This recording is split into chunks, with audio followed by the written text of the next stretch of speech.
Voice of Life Radio now presents CCN Magazine, featuring church and community news.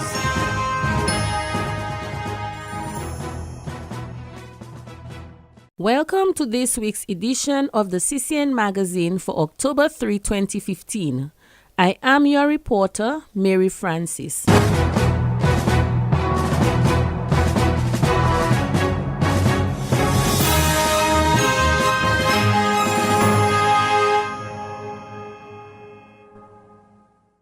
In the headlines, church news. Kulibistri Gospel Mission Church to host Thanksgiving service.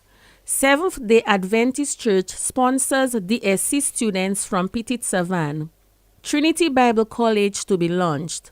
In community news, DAIC hosts Town Hall meeting. New EC commemorative dollar launched. In regional news, earthquake predicted between Barbados and Trinidad. Of human interest, Kalinago groups for the elderly share concerns.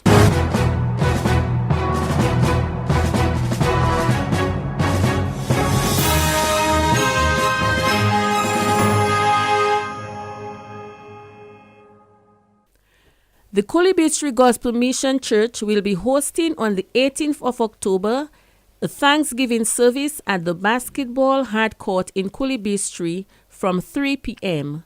The theme for the service is Storming Heaven with Praise.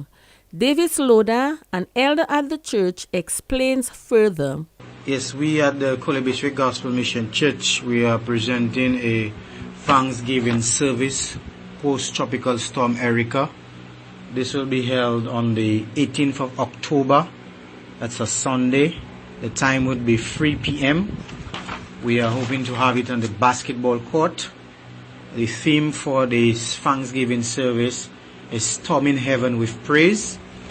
We have invited the PM, we have invited the leader of opposition. We have speeches coming from the village council, the parliamentary representative, and we're inviting as many churches that can come. It's an event where we gather to give God thanks and give Him praise because of what has happened to the storm Erica. So we want to invite everyone, come one, come all, and we're inviting you to Kulibistri on the 18th of October 2015. Service begins at 3 p.m. and we'll be giving God the highest praise because He has spared us, though we have lost some lives in Petit Savan and probably one in Kulibistri, but there is much to give God thanks for. So we are taking this time out to give God the highest praise, because all praise belongs to God, not to man, but all praise belongs to God. So we are asking of everyone that you will come along down to Kulibistri and help us, or you yourself, give God praise for what has happened to us. We give God thanks and we give Him praise. Praise God. Davis Loda. Following the Erica disaster, the General Conference of the Eastern Caribbean Churches of the Seventh-day Adventists gave a sum of 50,000 Barbadian dollars to the government of Dominica. On Wednesday, the conference took the service further by issuing a partial scholarship to students attending the Dominica State College who were affected by Tropical Storm Erica. Some 22 students were given assistance. Coordinator of the scholarship program, Priscilla Prevost, tells us more. ADRA, the Adventist Development and Relief Agency, in collaboration with the South Leeward Mission of Seventh-day Adventists, which constitutes the islands of Antigua and Barbuda, St. Kitts, Nevis, Anguilla, and Montserrat, provided 22 scholarships to visiting students who have been affected by Erica, mostly those from Petit Savan, and the scholarship was valued $1,000, and that would that constituted of $500 for tuition, $300 for school supplies, uniform and school supplies, and the $200 for physical transportation. The check of $22,000 was delivered to the Dominica State College, the base at Dominica State College, who will be administering the scholarship. The 22 students received letters we stated the scholarship, who gave it, and what it was for. So with their letters, they can present to the college that they will receive the scholarship. This scholarship is part of an education assistance provided with financing from the South Hollywood Mission of Seventh-day Adventists. They gave $75,000 towards education relief, and that was divided in two parts. We're doing vouchers. From Friday, we've been issuing vouchers to students, both preschool up to secondary school level, and the 22,000 went towards the scholarship for college students. Priscilla Prevost. The Trinity Baptist Church, located on Independence Street, has initiated a new phase to the ministry by offering Bible training to persons who feel a calling on their lives. The program is geared towards a one-year course base comprising a number of topics to include Old and New Testament survey and hermeneutics. After the one-year program, ministers will receive ordination from the collaborating body in New Jersey. Dean of the school, Erwin Lloyd, shares more on what the new school will entail. School of Ministry is geared towards equipping persons for ministry in whatever capacity that we choose to serve. The objective is to raise leaders who are competent enough to do the job, and leaders who can serve. Servant will be our key word, because we believe that in order to lead, then you must be able to serve. So in light of that, we are launching the School of Ministry on Sunday, and what we intend to do then is to start off after the lunch on Sunday. On Monday, to actually start off the school with an accelerated class where we have persons from overseas coming to teach us throughout the course of the week. So we'll do one course this week for the entire week. And how many courses do you have in your program? Our program has, I think, just about 31 courses. So it's going to be a year-long program. Of course, we'll have accelerated programs, and then we'll have programs also being taught by local persons, local pastors, and different lay people in ministry. Okay, what do you anticipate on Sunday for your lunch? On Sunday, we're anticipating a big kickoff, where we're going to have persons being sensitized more or less about what the school entails and how it is that we can register for it, and just to sensitize the public, the media, whoever, as to what it is that the school is about. The lunch is at 6 p.m. on Sunday At the church. Erwin Lloyd. Now for community news. In contemplating the challenges that Erica has posed on the business sector, the DAIC on Thursday, October 1, called a town hall meeting. Key stakeholders from the insurance companies and the banks were invited as guest speakers, and business persons were encouraged to attend and to present their challenges to the forum. History was made on Thursday, October 1, when the first ever colored coin was issued in the Caribbean region. In observance of the 50th anniversary of Eastern Caribbean Central Authority (ECCA), the Eastern Caribbean Central Bank (ECCB) on Thursday launched the circulation of a limited number of painted commemorative $1 coins.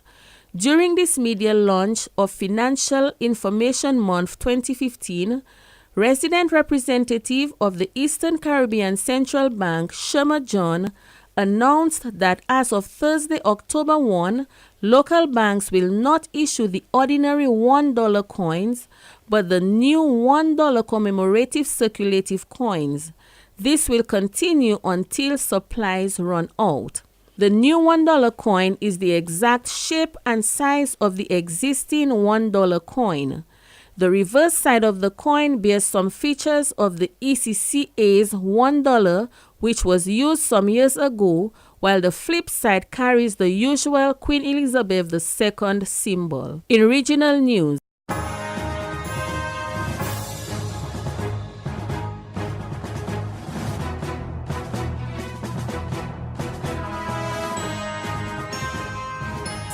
Director of UWI Seismic Research Center in St. Augustine, Trinidad, Dr. Joan Latchman, said earlier this week that Trinidad and Barbados must be prepared for a big earthquake any day. Such a great earthquake can occur on any day, and the Caribbean region, including this country, must be prepared for its aftermath, she said.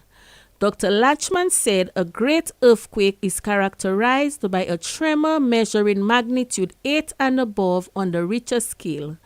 On Sunday, September 28, 4 earthquakes rattled Trinidad and Tobago, Barbados, St. Lucia, and Martinique, measuring between 3.9 and 4.5 on the Richter scale. She explained that the region experiences major earthquakes that measure 7 and above on the Richter scale every 20 to 30 years and great earthquakes every 100 years. Latchman said that the Caribbean region has not seen a great earthquake in more than 100 years, while the last major earthquake occurred in 2007 north of Martinique and measured 7.3. She warned that preparing for a seismic hazard should be a routine part of lifestyle in the region. Dr. Latchman continued, and I quote, "We have been saying for a long time that we should be aware of the nature of our seismic hazards in the Eastern Caribbean, and we must have measures in place for when great earthquakes occur, so we will be prepared to deal with the effects." CCN Magazine is inviting listeners to bear in mind that these things were spoken of in the book of Matthew, chapter 24. We will continue to pray for the preservation of our islands, but if prophecy is to be fulfilled in this time, make haste to make it right with the Lord. And of human interest, last week we shared with you an outline of the activities of the groups for the elderly at the Kalinago territory. This week we will be sharing with you what transpired over the weekend of activities. To begin, we listened to Noel Ellick, the field officer of the Dominica Council for the Aged, share some of the challenges that they face. The way it was conducted, it is very good. And I hope everybody who participate could put those things into practice at their homes, for their children, for their parents, those who are parents, they should put those things into practice for a better lifestyle for the elderly of the community. And if we are to follow those kind of trends, I think the sugar, the pressure, those kind of sicknesses, the diabetes, those things will cut down by a little. But if we are to continue the way we think, how we think, eating what we want, I think it will grow. Noel Ellick, presenter of the Health Talk, Emmanuel Joseph, gave this advice on the eating and spending patterns to a better health. I think there should also be planned follow-up actions. For example, teaching the people what is right to eat. We should not stop at that. We should go on further to even probably teach them how to prepare it, so that they would be able to use that knowledge, and then they would be able to purchase the right things with the knowledge of how to prepare it. Emmanuel Joseph. As part of the weekend's activities, a march was held. Pastor Albert Matthew of the Castle Seventh-day Adventist Church did an exclusive with some of the elderly involved in the weekend event. For the complete interview, please visit our website at www.voiceofliferadio.dm. We thank Pastor Matthew for the interviews conducted. This concludes our weekend magazine. God bless you as you continue to seek a deeper walk with Him. You've been listening to The Voice of Life's CCN Magazine,